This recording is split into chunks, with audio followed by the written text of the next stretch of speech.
ماينكرافت اللي كسرت الدنيا في السنين اللي فاتت، واللعبة اللي عندها آلاف المتابعين وغير المعجبين بتوعها، وطبعا موجان حصدت فلوس كتير من ورا اللعبة دي. في الفيديو ده هقول لكم ما هو السبب شهرة لعبة ماينكرافت 70.9.3 وبتطلع فلوس قد ايه. قبل ما نبتدي صلوا على النبي ودول افضل تعليقات، ويلا بينا نبدأ. كلنا عارفين ماينكرافت تم اصدارها 2011 وتم برمجتها من مبرمج اسمه نوتش. في سنة 2015 اللعبة اتفجرت من اللعيبة بسبب ميزة اللعب مع الاصدقاء. بعديها موجان ضافت ميزة السيرفرات. والحاجة التانية اللي شهرت ماينكرافت الاشاعات اللي بتطلع عنها، واقوى اشاعة طلعت الهيرو براين. وطبعا الهيرو براين هو السبب في شهرة ماينكرافت، والفيديو ده ظهر فيه الهيرو براين.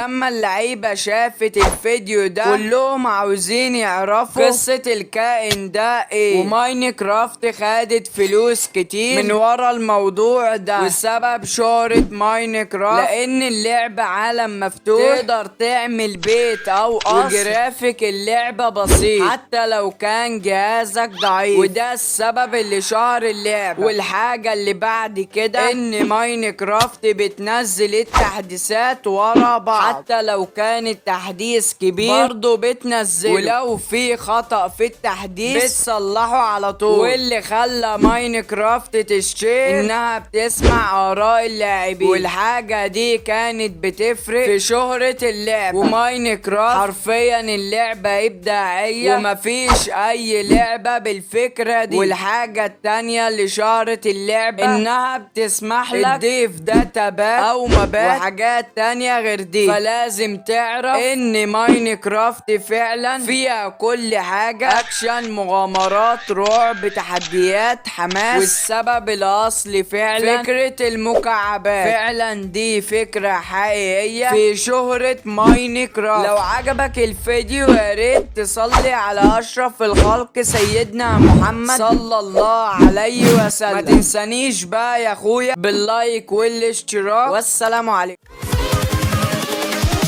Here we go.